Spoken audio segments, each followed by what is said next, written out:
Antes de lermos a palavra, eu queria expressar aqui uma palavra de apreço. Como eu havia dito, nós temos os visitantes, nós temos os membros e os congregados. E a gente tem um carinho por todos. O que é o congregado? É aquela pessoa que, por alguma razão pessoal, ainda não se tornou membro da igreja num sentido oficial. Mas eu vejo alguns congregados entre nós que eu costumo brincar, eles são mais membros que muitos membros. Aí tem alguns irmãos, algumas irmãs que estão sempre presentes e assim são comprometidos com os nossos cultos. Alguns, por algumas razões, só podem vir no domingo à noite, mas estão sempre aqui fielmente. E até na parte dos dízimos, das ofertas, são muito presentes. Então, nossa palavra de apreço aqui a todos vocês, membros, esses congregados, sintam a nós presentes na vida de vocês. Se pudermos ser úteis, é só entrar em contato conosco. E também os nossos visitantes. Com essa palavra de apreço, convido todos a se colocarem em pé. Peço para abrirem no livro de Romanos, capítulo 1. Romanos, capítulo 1.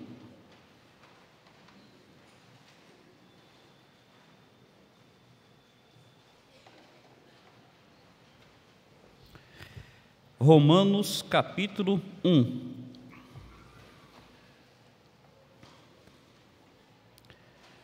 Depois de lido o texto, por favor, não feche, nós adentraremos mais nesse livro no decorrer da mensagem.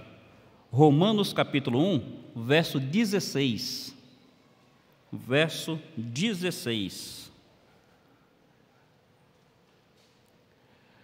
Diz assim: Pois não me envergonho do Evangelho, porque é o poder de Deus para a salvação de todo aquele que crê, primeiro do judeu e também do grego. Pois não me envergonho do Evangelho, porque é o poder de Deus para a salvação de todo aquele que crê, primeiro do judeu e também do grego. Vamos falar com Deus. Pai, muito obrigado pelo culto que está sendo prestado ao Senhor, ó Deus. Muito obrigado. Quero agradecer ao Senhor por cada um dos presentes e quero te agradecer também por essa palavra que é tão preciosa. Obrigado por essa mensagem que o Senhor está me dando, que realmente, Pai, venha falar a corações nessa noite. Em Cristo eu te louvo, ó Deus. Amém, Senhor. Todos podem sentar-se? Não feche suas Bíblias, por favor. Quando nós falamos do cristianismo, nós entendemos que o cristianismo é uma fé que fala à mente ou que fala ao coração. Tem algumas expressões do cristianismo que são um tanto emotivas, de tal maneira que aquelas pessoas que são tanto mais racionais ficam pensando que a fé não se explica, é só algo que se aceita emocionalmente. Meus irmãos, meus amigos, o cristianismo fala ao homem integralmente. O homem ele é corpo, alma e espírito.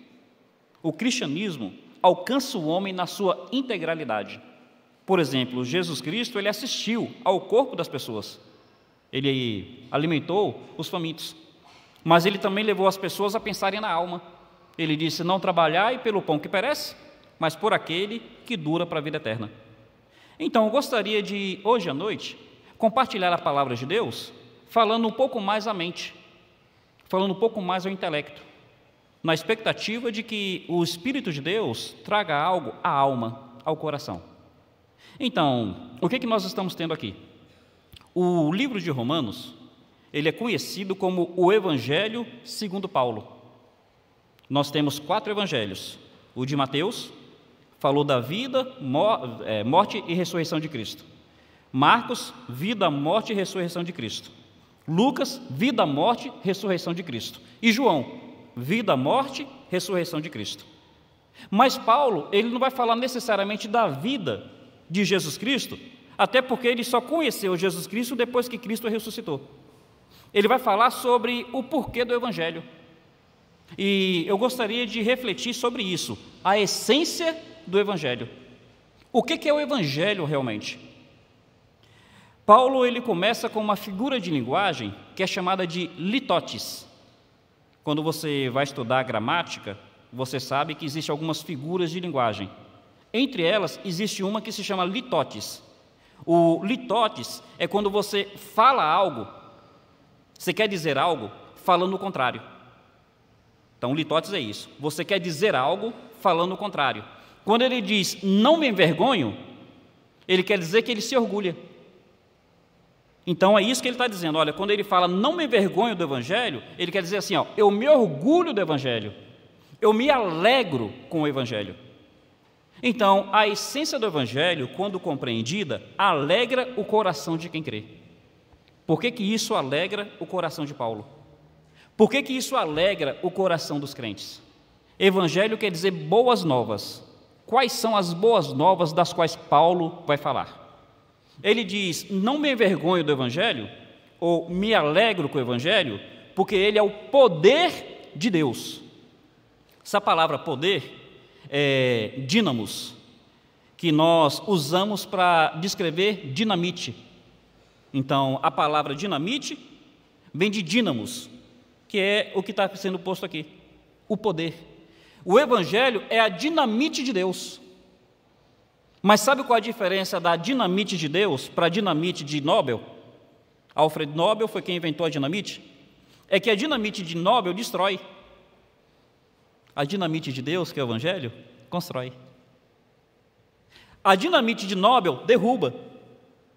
A dinamite de Deus, que é esse dínamos, esse Evangelho, não derruba, levanta.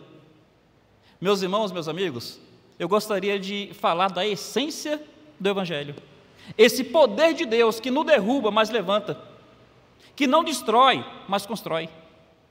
Esse poder de Deus que alegrou o coração de Paulo e tem alegrado o coração de todos aqueles que conhecem e creem nesse Evangelho. Qual é a essência do Evangelho? Veja bem, é o poder de Deus para, o texto diz aí, salvação. Não é o poder de Deus para cura, ainda que Deus tenha poder para curar. Não é o poder de Deus para enriquecer, ainda que Deus tenha poder para enriquecer. Não é o poder de Deus para te livrar de um acidente, ainda que Deus tenha poder para livrá-lo de um acidente. A essência do Evangelho é o poder de Deus para algo maior. A essência de Deus é o poder de Deus para algo que realmente tem valor nessa vida e na eternidade. É o poder para salvar. E se a gente quer entender, a primeira pergunta que a gente tem que se fazer é o seguinte: salvar de quê? É o poder para salvar, mas salvar de quê? Esse livro está sendo escrito aos romanos. E mesmo tendo 2000 anos, até hoje as pessoas vivem debaixo do direito romano. Aqueles que são advogados aqui, eles até estudam as leis em latim, que é a língua romana da época. Então, Paulo vai fazer uma apresentação forense, uma apresentação legal, uma apresentação judicial do que é o Evangelho. Ele realmente quer falar àquelas pessoas: olha, existe uma questão que é legal, que é judicial. E nessa questão, o homem ele precisa ser salvo, porque ele está ali como réu. Ele está ali como alguém que está prestes a ser condenado. E a única coisa que pode absolver o homem dessa condenação, que pode tirar o homem dessa posição de réu, é o Evangelho. É só o Evangelho que pode salvá-lo da condenação da qual ele está sob juízo. Salvar de quê? Você leu o verso 16? Me acompanhe, por favor. Olha o verso 18. O verso 18. Por isso que eu pedi para não fechar a Bíblia. Salvar de quê? E o texto fala: a ira de Deus se manifesta, se revela do céu, contra toda impiedade e perversão dos homens, que detêm a verdade pela injustiça. Meus irmãos, salvar de quê? Salvar o homem da ira de Deus. O que a palavra do Senhor nos mostra é que o homem, ele está debaixo de condenação. Ele é um réu. Ele é alvo de uma ira muito grande. E sabe da ira de quem? A ira de Deus. Eu sei que no mundo que nós vivemos hoje, que é um mundo do politicamente correto, falar de um Deus irado, as pessoas dizem que é uma chantagem espiritual. Mas, meus irmãos, meus amigos, é o que a Bíblia está dizendo. O Evangelho é algo que eleva a alma de Paulo. é algo que lhe traz alegria, porque esse evangelho é o grande poder de Deus, é a sua dinamite, não para destruir, mas para construir, não para derrubar, mas para elevar. É o poder de Deus para salvar, mas salvar do quê? Salvar de quê? Salvar o homem da ira de Deus. Meus irmãos, meus amigos, o Deus Todo-Poderoso, que a Bíblia fala que é amor, o Deus Todo-Poderoso, que a Bíblia fala que é bondade, o Deus Todo-Poderoso, que a Bíblia fala que é graça, e louvado seja Ele, porque Ele realmente é amor, é bondade e é graça, esse Deus Todo-Poderoso também Ele é santo. E a Bíblia diz que Ele é 3 vezes santo. Tanto no Velho Testamento, os anjos, quando falam da santidade dele, falam assim: santo, santo, santo é o Senhor dos exércitos. E no Novo Testamento, no livro de Apocalipse, os anjos mais uma vez falam de Deus e falam da mesma forma: santo, santo, santo é o Senhor. Esse Deus, Ele é santo. E esse Deus, Ele é justo. E esse Deus, Ele é juiz. E sendo Ele santo, sendo Ele justo, sendo Ele juiz, Ele tem uma atitude para contra a perversão e impiedade do homem. Não é isso que está dizendo o verso 18? A ira de Deus se revela dos céus contra toda sorte de perversão e impiedade dos homens. Ora, se Deus Ele não olhasse para os nossos pecados, porque Ele é amor, Ele deixaria de ser santo, de ser justo e de ser juiz. Mas se Deus Ele, olhando para os nossos pecados, tão somente nos condenasse, Ele também não manifestaria seu amor, sua graça e sua bondade. Como é que esse Deus, Ele realmente pode manifestar amor e justiça, santidade e bondade, juízo e graça? O Evangelho vai ser a resposta de Deus para resolver o problema do homem. O fato é, o homem precisa ser salvo. Salvo do quê? Da ira de Deus. Mas já que Paulo ele está numa linguagem forense, já que Paulo ele está numa linguagem legal aos romanos que até hoje trouxeram o seu direito ao mundo, nós precisamos ir adiante nas nossas perguntas. Por que Deus está irado? Por que Deus está irado com um índio lá no meio do mato? Por que Deus está irado com aborígenes lá na Austrália? Por que Deus está irado com o camponês nas caatingas? Por que Deus está irado comigo? O livro vai responder. Observe, por favor, o que ele diz. Verso 19.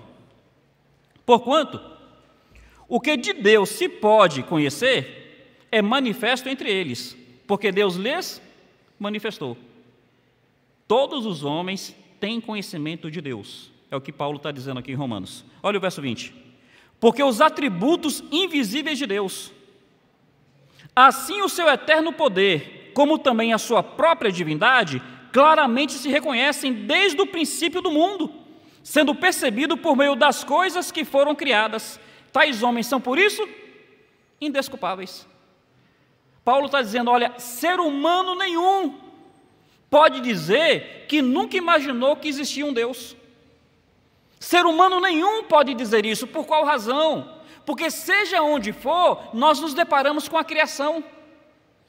E assim como o banco que você está sentado te mostra que existiu um carpinteiro para fazer esse banco, assim como o óculos que você está usando te mostra que existiu um oculeiro, oftalmo, existiu uma ótica, existiu alguém que fez esse óculos. Da mesma forma, quando você olha para o sol, quando você olha para estrelas, quando você olha para a lua, quando você olha para a árvore, quando você olha para os animais, automaticamente você percebe que existia um Criador para todas aquelas coisas. Então, Deus se revelou ao homem a partir da sua criação. E os homens, por isso, são indesculpáveis. Mas olha o que diz o versículo 21. Porquanto, tendo conhecimento de Deus, não o glorificaram como Deus, nem lhe deram graças. Antes se tornaram nulos em seus próprios raciocínios, obscurecendo-lhes o coração insensato. Olha o verso 22. inculcando-se por sábios, se fizeram tolos.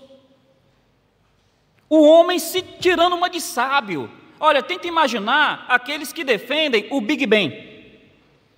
Então eles querem dizer o seguinte, eles trazem toda uma argumentação intelectual, científica, e eles falam que o mundo surgiu a partir de uma explosão, e que toda essa explosão aí, ao longo de bilhões e bilhões de anos, foi se organizando de forma que temos o mundo organizado que está diante de nós. E eles trazem isso com uma sabedoria tremenda. Há 2000 anos atrás, a Bíblia já dizia, eles tirando uma de sábio, eles só se fazem tolos. Tenta imaginar, não existia nada e explodiu tudo? Se não tinha nada, o que foi isso que explodiu? E peraí, parece que existe uma lei, se eu não me engano, é a segunda lei da termodinâmica, que a tendência das coisas é irem da ordem para a desordem. Então, pelas leis científicas, não era para que os séculos, os bilhões de anos, trouxessem ordem, mas para que trouxessem caos. Olha a Bíblia dizendo, as pessoas tirando uma de sábias. Para negar a Deus, elas acabam se fazendo tolas. Obscureceu-se-lhes o coração insensato. Por que Deus está irado? Porque o homem, conscientemente, tem se voltado contra ele, praticando toda sorte de injustiça e de perversão. Mas veja, porque a gente quer falar das boas novas, não quer falar da maldade do homem. É tão somente tentando explicar. Por que o homem precisa ser salvo? Porque Deus está irado. E por que Deus está irado? Porque o homem tem provocado a ira de Deus. Observe, por favor, o que diz aqui no verso 23. Mudaram a glória de Deus, incorruptível, em semelhança da imagem do homem corruptível, bem como aves, quadrúpedes e répteis. Por isso Deus entregou tais homens à imundícia, pela concupiscência dos seus próprios corações, para desonrarem os seus corpos entre si. Então vai mostrando que houve então uma tendência que a gente chama de mecanismo retroalimentador. O que é esse mecanismo retroalimentador? O homem se afasta de Deus.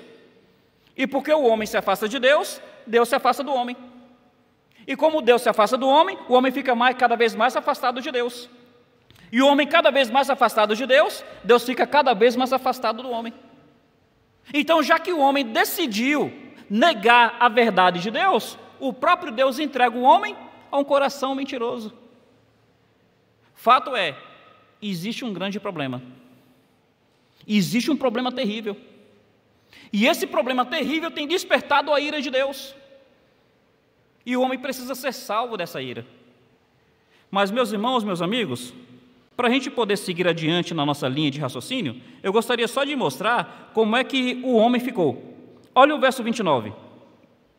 Diz assim: cheios de toda injustiça, malícia, avareza, maldade, possuídos de inveja, homicídio, contenda, dolo, malignidade, sendo difamadores, caluniadores, aborrecidos de Deus, insolentes, soberbos, presunçosos, inventores de males, desobedientes aos pais, insensatos, pérvidos, sem afeição natural e sem misericórdia. Nessa descrição do caráter e do comportamento do homem, o apóstolo chega a dizer que o homem se tornou inventor de mal. Sem querer ser doloroso aos ouvidos e à mente de vocês, olha como é que o homem inventa maldade. Vamos pensar na questão sexual? Em primeiro lugar, sexo quem fez foi Deus. Sexo foi um presente de Deus para o homem dentro do casamento. Só que o homem, ele deturpou a verdade de Deus pela mentira. Não é isso que o texto está dizendo? Então, ele começou a praticar uma coisa que se chama impureza. Jesus falou que se um homem olhar para uma mulher com uma intenção impura, ele já adulterou, inventou de males. Então, primeiro, o homem peca no seu coração. Sem querer machucar os ouvidos de vocês, mas todo mundo já deve ter ouvido falar de uma coisa que é chamada de vício solitário. Não queria machucar os ouvidos de vocês, mas nas escolas estão ensinando as crianças sobre isso, viu? Então, além de pensar no coração, na mente, tem um vício solitário. Aí tem um sexo antes do casamento, que é a prostituição. Tem um sexo depois do casamento, fora do casamento, que é o adultério. Mas o homem é inventor de males. E sendo isso daí já não suficiente para o homem mostrar a perversão do seu coração, vocês todos já ouviram falar de pedofilia, já ouviram falar de estupro, já ouviram falar de homossexualismo, já ouviram falar de bestialismo, já ouviram falar até de necrofilia. Percebe como é que o homem é inventor de males? Meus irmãos, é por isso que a palavra de Deus fala que o Deus Todo-Poderoso, que é santo, que é justo, Ele está irado com toda a sorte de injustiça e perversão do homem. Aí é verdade, nem todos nós praticamos os mesmos tipos de pecado, mas todos nós havemos de convir. Esse coração que você tem aí, só pensa coisa boa? Nunca passou nada que te trouxesse assim, até uma sensação de, puxa, como é que eu penso uma miséria dessas? Essa é a situação do homem. Aí Paulo ele vai fazer uma colocação aqui que é muito importante. Será que alguém escapa dessa realidade? Olha o capítulo 3, verso 23. Capítulo 3, verso 23. Diz assim: porque todos pecaram e destituídos estão da glória de Deus. Meus irmãos, meus amigos, o evangelho aqui, o livro de Paulo, que é chamado Evangelho segundo Paulo, está fazendo uma apresentação forense, judicial do evangelho, mostrando que o evangelho é a resposta de Deus para a salvação do homem. Mas do que o homem precisa ser salvo? Da ira de Deus. Por que Deus está irado? Porque o homem é pecador. E tem alguém que escapa? Olha o que o texto está dizendo. Porque todos pecaram. O índio lá na Amazônia, o aborígene na Austrália, o camponês na Caatinga, o médico no seu consultório, o advogado no seu escritório, todos os homens em toda parte são pecadores. E porque são pecadores, o texto fala que estão destituídos, estão separados da glória de Deus. Essa é a situação do homem. Mas o livro de Romanos quer explicar, e explicando, vai nos dizer o seguinte: quando foi que eu me tornei pecador? Como foi? Ele vai dizer isso daí. Olha o capítulo 5. Capítulo 5, olha o versículo 12. Para quem diz que o evangelho é algo que se aceita tão somente pela emoção, não, a Bíblia vai nos mostrar que Deus fala ao intelecto, à mente. Capítulo 5, versículo 12, diz assim: portanto, assim como por um só homem entrou o pecado no mundo, e pelo pecado a morte passou a todos os homens, porque todos pecaram. Quem foi esse homem? Adão. Quando foi que eu me tornei pecador? O primeiro homem criado foi criado à imagem e semelhança de Deus. E tudo aquilo que viesse daquele homem seria a sua imagem e semelhança. Se ele estivesse em comunhão com Deus, seus filhos nasceriam em comunhão com Deus. Mas esse homem escolheu pecar. E como por um só homem, o pecado entrou no mundo. Pelo pecado, entrou a morte. E a morte passou a todos os homens, porque todos pecaram. Percebe que a Bíblia está nos ensinando qual é o grande problema do ser humano? Meus irmãos, meus amigos, haverá diversos livros falando de religião, falando de filosofia. E eu não vou menosprezar nenhum desses livros, mas eu quero te falar que nenhum deles se compara com a Bíblia, porque a Bíblia é a palavra de Deus. A Bíblia mostra onde é que está o problema do homem. A Bíblia mostra onde surgiu o problema do homem. E a Bíblia é o único livro que mostra a solução para o problema do homem. Qual é o nosso grande problema? Somos pecadores. E sabe qual é a maior prova de que você é pecador? Esse texto fala aí, a morte passou a todos os homens, porque todos pecaram. Você vai morrer um dia? A Bíblia está dizendo que isso daí mostra que você é pecador. A grande prova de que eu sou pecador, entre tantas outras, é que eu vou morrer um dia. Bom, já que essa é a situação do homem, onde é que entra o Evangelho? Já que é assim que eu me encontro, como é que o Evangelho soluciona isso? Aí eu gostaria então de mostrar esse segundo aspecto, que é tremendamente importante, é onde Paulo fala que não se envergonha, pelo contrário, ele se alegra. Olha o capítulo 5 ainda, versículo 1. Diz assim: justificados, pois, mediante a fé, temos paz com Deus, por meio do Senhor Jesus Cristo. Se lembra que o versículo anterior falou que Deus estava irado? A ira de Deus se manifesta?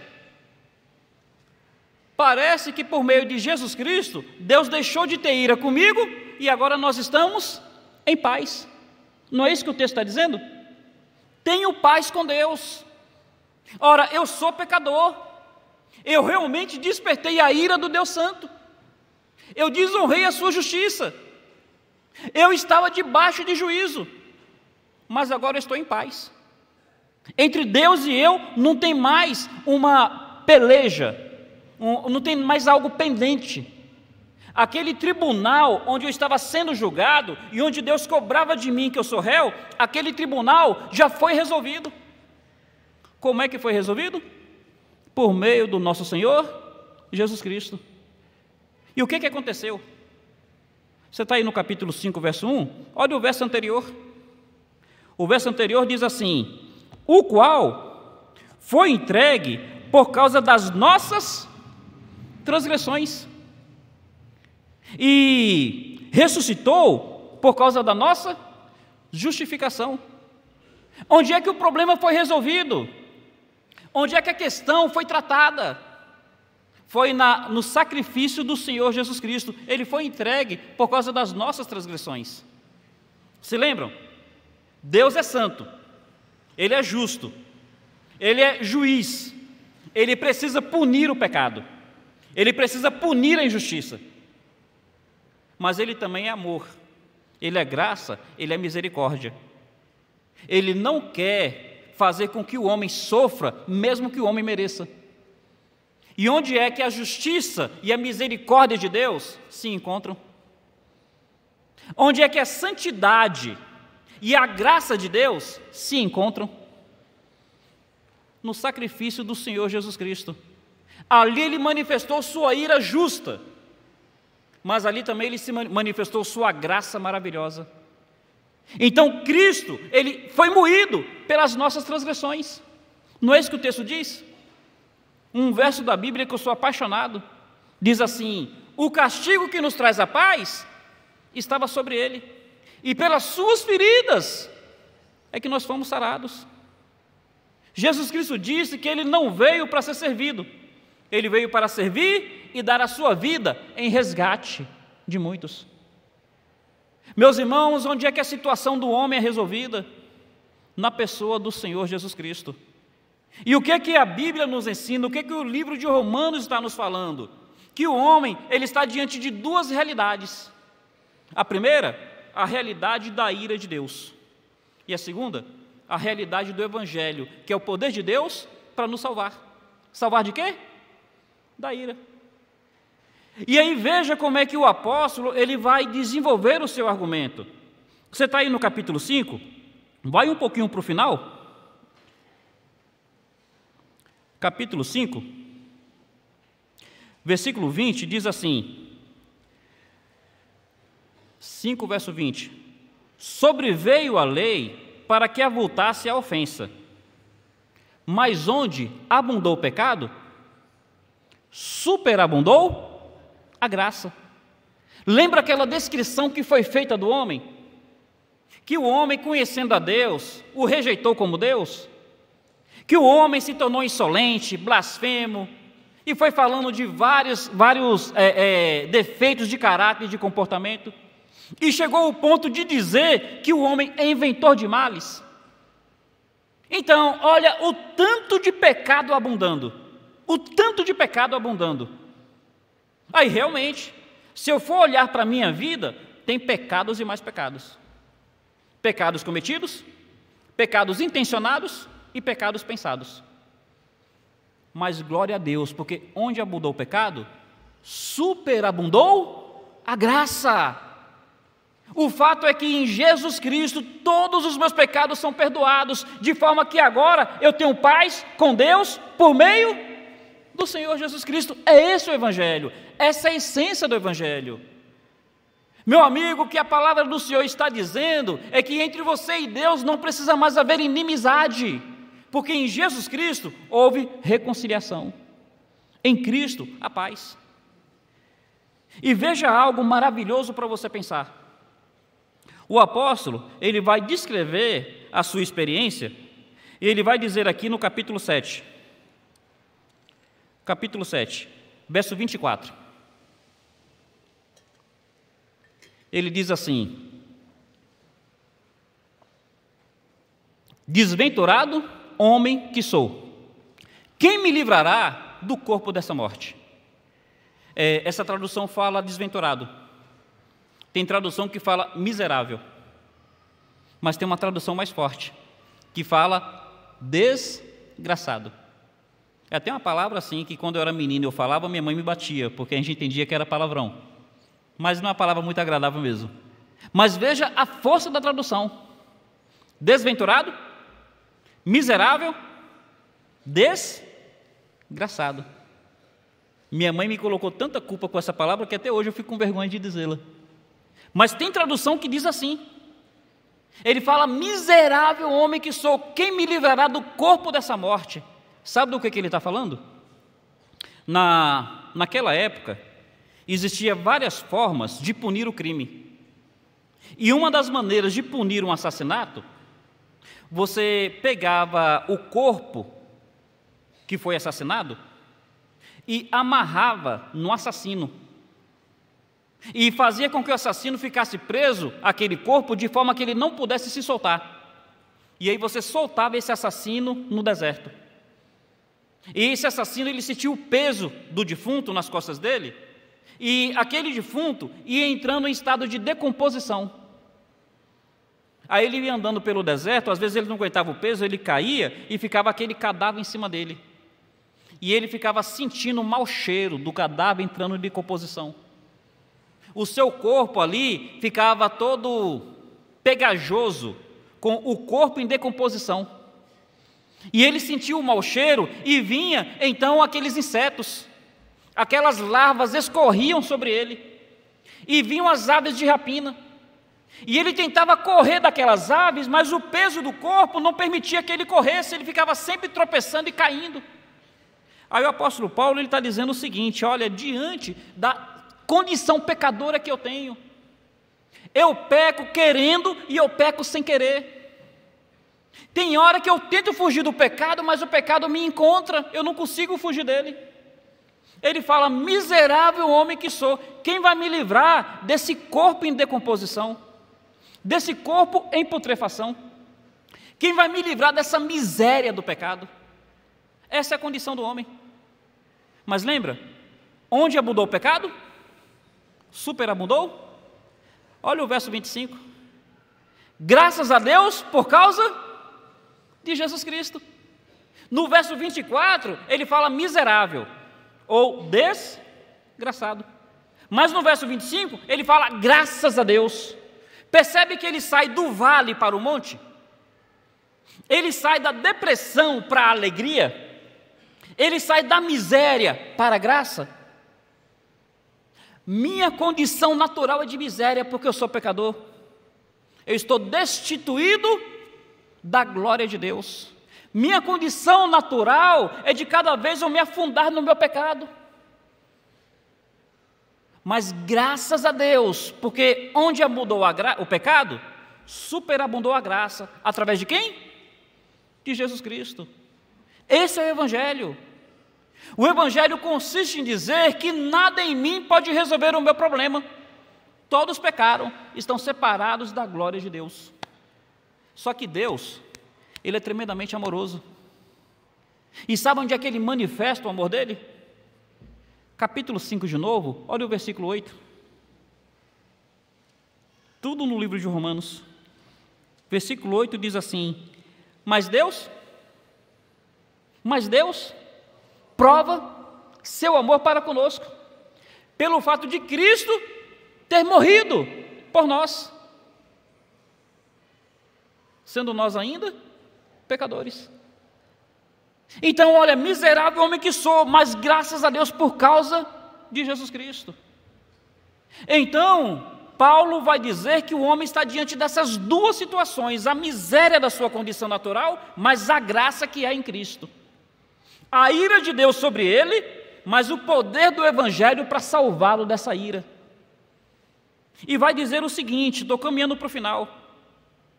Capítulo 6, olha o verso 23. Olha como é que o homem está entre duas realidades.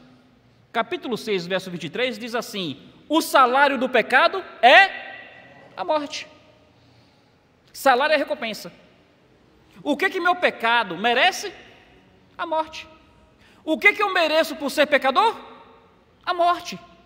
Se depender de mim, o que vai acontecer comigo? Morte. Só que o Evangelho é o poder de Deus para salvar. Onde abundou o pecado, superabundou a graça. Como é que esse verso termina? Salário do pecado é a morte, mas o dom gratuito de Deus é a vida eterna por meio de Jesus, o nosso Senhor. Meus irmãos, meus amigos, observe que está contrastando duas ideias. Salário é algo justo. Quem trabalhou merece ganhar. Só que dom gratuito é graça. Então, o que eu mereço, o meu salário, é a morte. Mas o presente gratuito de Deus é a vida eterna. Então está contrastando salário com dom gratuito, morte com vida eterna. O que eu tenho na minha condição e o que eu posso receber por meio de Jesus Cristo. Esse é o Evangelho, essa é a essência do Evangelho. Existe um Deus, e esse Deus está irado. E Ele está irado com razão, porque nós somos pecadores. Todos nós temos pecado. E a condição do nosso pecado é miserável. Mas o Evangelho é o poder de Deus, por isso que alegrava o coração de Paulo. É o poder de Deus para salvar. É uma dinamite, é o dínamos. Mas não é o dínamos que destrói, é o dínamos que constrói. Não é a dinamite que derruba, é a dinamite que levanta. Onde há pecado, Deus manifesta a graça. E ainda que abunde o pecado, superabunda a graça. Sabe como é que Paulo vai terminar essa apresentação do Evangelho? Vai colocar diante do homem a sua responsabilidade. Me acompanhe, por favor, capítulo 11. Capítulo 11. Estou caminhando para o final. Observe, por favor, o verso 22. 11, verso 22, diz assim: considerai, pois, a bondade e a severidade de Deus. Meus irmãos, meus amigos, o problema é que as pessoas apresentam Deus pela metade. Alguns fazem a apresentação de um Deus irado, que está com uma vara na mão, só querendo castigar, castigar, castigar. Outros fazem a apresentação de um Deus bonzinho, até um tanto bonachão, se não parecer a expressão ofensiva, que o homem pinta e borda e Deus não faz nada, porque Deus é amor. A Bíblia apresenta Deus de uma forma completa. Deus é justo e Deus é amoroso. Deus é santo e Deus é gracioso. Deus é juiz e Deus é misericordioso. Precisamos considerar Deus na sua totalidade. E olha o que está dizendo: considere, leve em conta a bondade e a severidade de Deus. Deus, ele é tão bondoso que Ele perdoa qualquer pecado e qualquer pecador. Mas Deus, Ele é severo e Ele vai julgar o pecado e o pecador. Como é que é isso? Através de Jesus Cristo. E olha o que diz: para com os que caíram, para com aqueles que rejeitaram Cristo, severidade. Mas para contigo, aquele que creu em Cristo, bondade. A questão todinha não se concentra mais em mim, porque se concentrasse em mim, eu estava condenado à morte. A questão todinha se concentra no que eu faço com Cristo. Ou eu creio, ou eu rejeito. Ou eu me entrego, ou eu fico à distância. Ou eu recebo a Cristo, ou eu digo não para Cristo. A questão todinha está no que eu faço acerca do sacrifício de Jesus Cristo.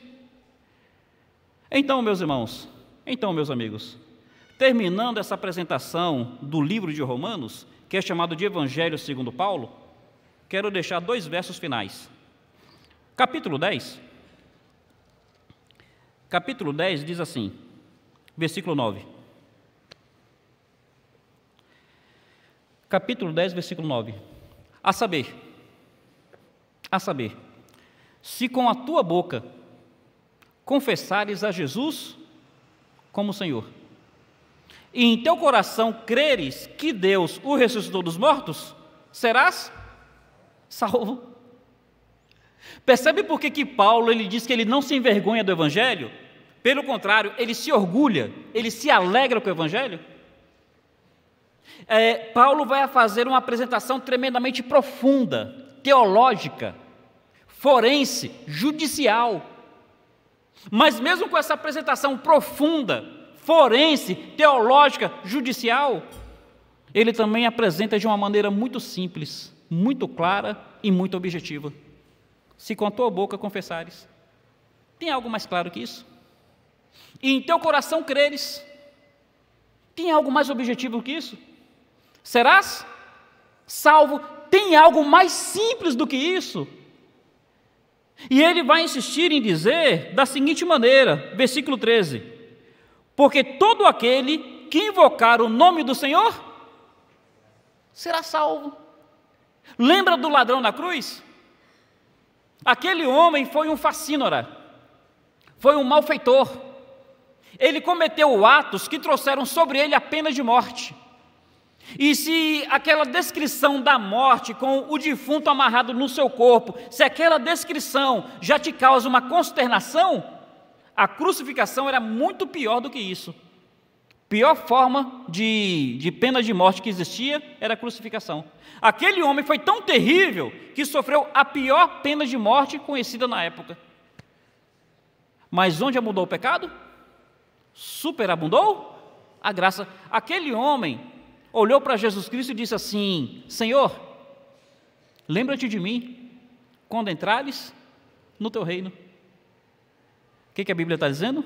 Se com a tua boca confessares e em teu coração creres, serás salvo. O que esse verso está dizendo? Todo aquele que invocar o nome do Senhor será salvo. Aquele facínora, aquele malfeitor, aquele homem que pela sua vida, pelos seus delitos, recebeu pena de morte, e a pior forma de pena de morte conhecida, ele clamou. Jesus olhou para ele e falou assim: em verdade te digo, hoje mesmo estarás comigo no paraíso. Meus irmãos, meus amigos, tem algo mais simples, mais claro, mais objetivo do que isso? O homem só precisa crer. Ele só precisa crer. E alguém vai dizer: ô pastor, como é que é essa fé? É aquela coisa assim emocional que eu tenho que chorar? Ô pastor, como é que é essa fé? É aquela coisa mística que eu tenho que sentir uma coisa especial no meu coração? Ô pastor, como é que é essa fé? É aquela coisa sobrenatural que eu tenho que ter uma visão, um anjo tem que aparecer para mim? Olha o verso 17. Assim, a fé vem pelo ouvir, e o ouvir a palavra de Deus. Como é que é essa fé, gente? Tem pessoas que realmente choram. Uma vez eu compartilhei da fé com uma pessoa, essa pessoa ela foi inundada de uma alegria tão grande que ela começou a sorrir. Tem pessoas que choram, tem pessoas que sorriem. É a personalidade de cada um. Mas a grande questão não é a emoção que você sente. A fé vem pelo ouvir. E ouvir o quê? A palavra de Deus. Esse ouvir aí é dar crédito, é confiar, é falar: não, isso é verdade. Todo aquele que invocar o nome do Senhor será salvo. Precisa crer. E crer como? Como a Bíblia está dizendo. Existe um Deus. Esse Deus está irado com o meu pecado. Eu creio nisso. Não há nada que eu possa fazer para resolver o meu problema. Só que esse Deus, Ele também é amoroso. E se eu não podia resolver o problema, Ele resolveu através de Jesus Cristo. Cristo foi entregue pelas minhas transgressões. E agora eu tenho paz com Deus por meio do Senhor Jesus Cristo. Eu só preciso invocar o nome do Senhor. Eu só preciso confessá-lo como meu Salvador. Se com a tua boca confessares e em teu coração creres, será salvo. É só crer nisso. A fé vem pelo ouvir. E ouvir o quê? A palavra de Deus. Foi o que você ouviu nessa noite. E diante de você fica essa escolha. Considerai a bondade e a severidade de Deus. Para com os que rejeitam, severidade. Mas para com os que creem, bondade. Creia no Senhor, clame ao Senhor, entregue-se ao Senhor, e que a bondade de Deus inunde o seu coração. Que Ele nos abençoe. Eu gostaria de convidar a todos para curvar as suas cabeças. Gostaria de convidar a todos para fechar os seus olhos. E que cada um possa refletir no seu coração acerca do que ouviu. É verdade, tem momentos que a gente compartilha a palavra de uma maneira que toca muito a alma. É algo assim um tanto mais emotivo. Mas a palavra, ela precisa também falar à nossa mente, ao nosso intelecto, falar à nossa compreensão, de forma que a gente possa entender o que a Bíblia ensina. Você entendeu o que a Bíblia ensina? Qual é a essência do Evangelho? Ele é o poder de Deus, mas poder para quê? Para salvar. Não é para curar doenças, não é para dar carro novo, não é para melhorar a sua vida nessa terra, ainda que Deus possa fazer todas essas coisas, mas é o poder para salvar. Creia nisso. Salvar o homem do quê? Da ira de Deus por causa do pecado do homem. E essa salvação é por meio de Jesus Cristo. Eu gostaria de te convidar nessa noite a crer no Senhor Jesus, a dar um passo de fé em direção ao Senhor Jesus. Se você nessa noite estiver disposto a invocar o nome do Senhor, todo aquele que invocar o nome do Senhor será salvo. Invocar com fé, eu gostaria de orar por você. Se é a sua realidade, onde você está aí? Eu queria tão somente que você fizesse um sinal com a sua mão, e eu quero orar por você. Há alguém entre nós nessa noite? É só levantar uma de suas mãos. Pastor, ora por mim. Eu nesse momento estou tomando uma decisão de fé. Eu estou crendo que Jesus Cristo perdoou meu pecado pelo seu sacrifício. Eu estou recebendo Cristo como meu Salvador. Gostaria de te convidar para tomar essa decisão nessa noite. Há alguém entre nós? É só levantar uma de suas mãos. Quero orar por você, quero agradecer a Deus pela sua vida. O Evangelho é o poder de Deus para salvar todo aquele que crê. Creia no Senhor Jesus nessa noite. Há alguém entre nós? Não quero fazer desse, graças a Deus, louvado seja o Senhor. Não quero fazer desse momento um momento insistente, mas é algo muito precioso, de tal forma que nós não encerramos nossos cultos sem oferecer essa oportunidade de salvação dada por meio de Jesus Cristo. Há mais alguém? Gostaria de convidá-lo a levantar uma de suas mãos. Sua liberdade com Deus. Não quero ser insistente. É possível que haja pessoas afastadas do Evangelho, sabem que precisam se voltar para o Senhor, entendem que não podem mais ficar longe. Também é uma oportunidade concedida pelo Senhor. Volte-se a Cristo, reconcilie-se com o Pai. Gostaria de orar por você.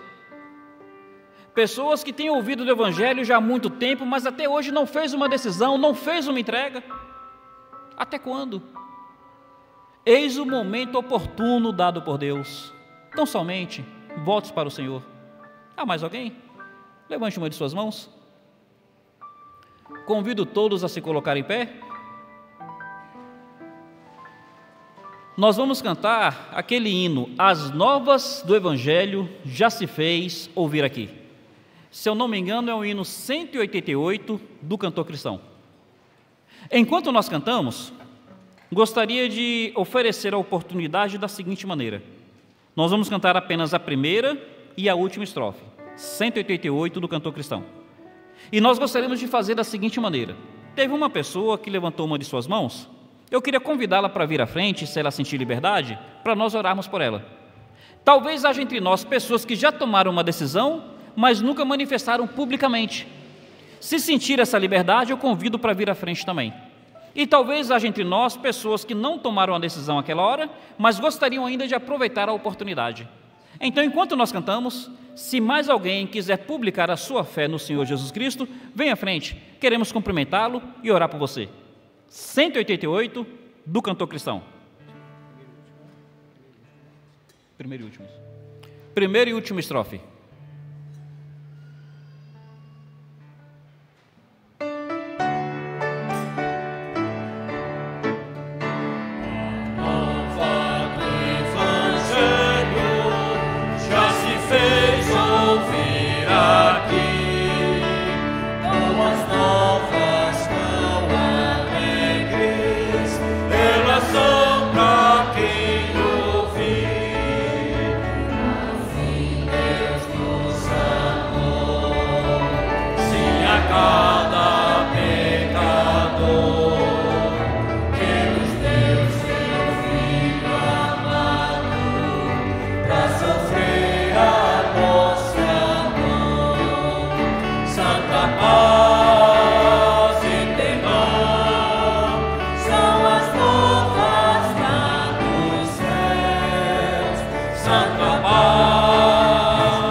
Amém.